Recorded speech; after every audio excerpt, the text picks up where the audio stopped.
आज हम बात करेंगे आपके चार्ट में अगर आपका डर कारक जो है वो भरणी नक्षत्र में बैठा हुआ है। अगर आपका डर कारक भरणी नक्षत्र में बैठा हुआ है डीके और कैसे कैलकुलेट किया जाता है आप प्लेलिस्ट हमारा देख सकते हैं।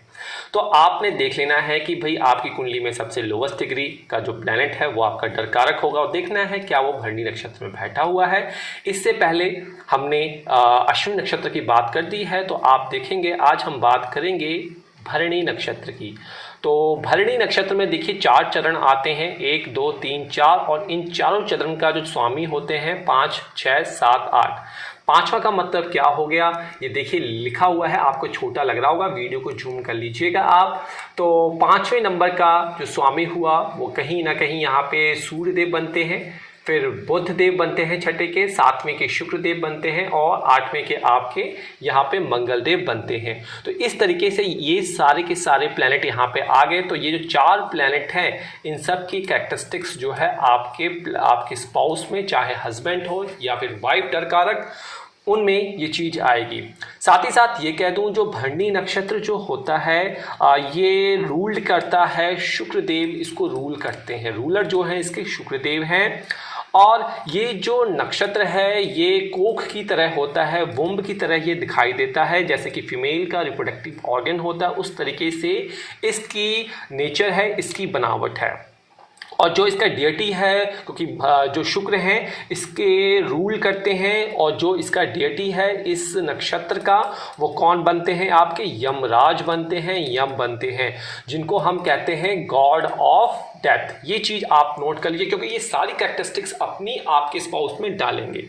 तो देखिए, तो अगर आपका डर कारक जो है भरणी नक्षत्र में बैठा हुआ है, भरणी शुक्र के नक्षत्र में बैठा हुआ है, तो कहने का मतलब है कि हस्बैंड और वाइफ जो आपका होगा उनका जो कैरेक्टरिस्टिक्स होगा कहीं ना कहीं वो उसमें जो हीलिंग होगी, जो केयरिंग होगी, जो प्रोफेशन होगा वो शुक्र से संबंधित, गायनोकोलॉजिस्ट से संबंधित, और कहीं ना कहीं यम गॉड ऑफ डेथ से रिलेटेड हो सकता है। और साथ ही साथ जो मैरिज का जो पार्टनर होगा, जो आपका स्पाउस होगा, इस केस में वो काफ़ी रिजर्व दिखने वाला होगा और अपनी सेक्सुअलिटी को लेकर, अपनी सेक्स लाइफ को लेकर काफ़ी ज़्यादा प्राइवेट होगा। इन्हें ओपन में बातें करना, ऐसी चीज़ें नहीं अच्छी लगती होंगी। साथ ही साथ इनमें जो रोमांटिक लाइफ होगी वो बहुत ही ज़्यादा पैशनेबल बनती हुई नज़र आ रही है, क्योंकि ये शुक्र का नक्षत्र आता है यहाँ पे। चलिए आगे बात करते हैं। इस नक्षत्र में जो हस्बैंड और वाइफ होता है, कहीं ना कहीं जो नेचर होता है, सेक्सुअल नेचर होता है, बहुत ज़्यादा रोमांटिक होते हैं ये लोग, और बहुत सारे ब्रेकअप भी इनकी कुंडली में देखा जाता है।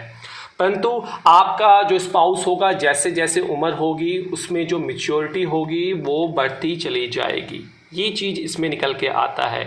और आपका जो, अगर आपकी शादी हुई है और आपका जो डर कारक है भरणी में बैठा हुआ है, आपको लगता है कि आपका जो स्पाउस है वो ओपन नहीं है आपकी मैरिड लाइफ में, तो धीरे धीरे जो उनमें मैच्योरिटी आएगी वो विद पैसेज ऑफ टाइम के साथ उनमें जनरेट होगी। तो जैसे जैसे आपका रिलेशनशिप आगे बढ़ेगा तो रोमांस लाइफ जो होगी बहुत ज़्यादा वायलेंस होने वाली है और बहुत ज़्यादा पैशनेबल होने वाली है, ये कैरेक्टरिस्टिक्स इसमें निकाल कर देता है। क्योंकि देखिए यहाँ पे सिंबल मैंने बताया है, वुम्ब का सिंबल बन रहा है, तो वुम्ब के सिंबल में कहीं ना कहीं आपका जो स्पाउस होगा वो कहीं ना कहीं उनका इंटरेस्ट हो सकता है, कैरियर हो सकता है, कहाँ, चाइल्ड केयर में, जैसे कि मैंने आपको बताया था, रिप्रोडक्शन फील्ड में हो सकता है, फर्टिलिटी सेंटर में हो सकता है, आजकल जैसे IVF आप IUI आप देख रहे हैं, उन सब चीज़ों में हो सकता है। और ऐसे इंसान जो होंगे बच्चों के प्रति इनका बहुत ज़्यादा फैक्सीनेशन होगा, बहुत ज़्यादा इनका सब्जेक्ट ऑफ थीसिस भी इन लोगों का होता है। साथ ही साथ ये लोग विश्वास करते हैं कि अगर आप से ये बोर हो जाएं तो सिंपल कह देंगे कि मैं आपसे तृप्त हो चुका हूँ, I am finished, I am done, मुझे अपनी लाइफ में आगे बढ़ना है। तो ये काफ़ी कॉमन वर्ड जो होता है इनके पास रहता है। साथ ही साथ क्योंकि यहाँ पे मैंने बताया यमराज का प्रभाव है, गॉड ऑफ डेथ का प्रभाव है, वो डियटी हैं, तो आपके स्पाउस को एक जीवन मरण के लिए एक विचारधारा देती हैं। इन लोगों को बहुत अच्छा एक्सप्लेन करना आता होगा कि डेथ क्या है, बर्थ क्या है, लाइफ का प्रोसेस क्या है। तो जो मैरिज पार्टनर होगा ये पिछले जन्म में पास्ट लाइफ से रिलेटेड थीसिस पे बहुत ज़्यादा विश्वास करने वाला होगा। स्पिरिचुअल वर्ल्ड, क्योंकि मोक्ष यमराज हैं, स्पिरिचुअलिटी की तरफ इनका रुतबा होगा। मिस्ट्री ओकल्ट नॉलेज इन लोगों में काफ़ी ज़्यादा दिखने को मिलती है और ये तीर्थ यात्रा जैसी यात्राएं बहुत ज़्यादा करना पसंद करते हैं। साथ ही साथ ये लोग जो होते हैं अगर आर्म सर्विसेज में मरने से नहीं डरते, अपने देश के लिए, अपने समाज के लिए बहुत कुछ करना इन्हें आता है। तो ये डरते नहीं हैं, हमेशा स्टैंड करते हैं, क्षत्रिय के तरह रहते हैं और ज़िंदगी में ये लोग आगे बढ़ते हैं। ये इनकी एक बहुत बेहतरीन कैरेक्टरिस्टिक्स है। तो स्पिरिचुअलिटी, पास्ट लाइफ और रोमांस, इन सब में इनका वर्चस्व बहुत अच्छा होता है। तो लेकिन एक नेगेटिविटी क्या है, एक पल तो ये बहुत ज़्यादा खुश हो जाते हैं लेकिन दूसरी पल ही ये बहुत ज़्यादा निराश हो जाते हैं। ये इनकी एक ड्रॉबैक है। तो अल्टीमेटली बात की जाए इनके बारे में तो ज़िंदगी में बहुत खुशी से जीना इनको पसंद आता है। तो विजडम जो है ये इनकी कैरेक्टरिस्टिक्स निकल कर आती है। तो ये था ओवरऑल कैरेक्टरिस्टिक्स। आपका कोई भी डर कारक हो, आप देखना है किस नक्षत्र में बैठा है, उस नक्षत्र की ये कैरेक्टरिस्टिक्स है। कहीं ना कहीं ये कैरेक्टरिस्टिक्स आप देखेंगे 60 से 70% आपके स्पाउस में देखने को मिलेगी। अपार्ट फ्रॉम दैट जो डियटी है उसकी भी, और जो इसका प्लैनेट लॉर्ड है वो भी, और जो भी चरण इसमें आते हैं, 4 चरण आते हैं, 4 चरण के जो भी मालिक यहाँ पे बनते हैं, आप हमारी वीडियो देख सकते हैं जो प्लेलिस्ट में है। साथ ही साथ यहाँ पे रखा भी हुआ है, देखिए चार्ट में, यही डियटी जो होंगे बहुत ज़्यादा इन्फ्लुएंस आपके स्पाउस पे डालेंगे।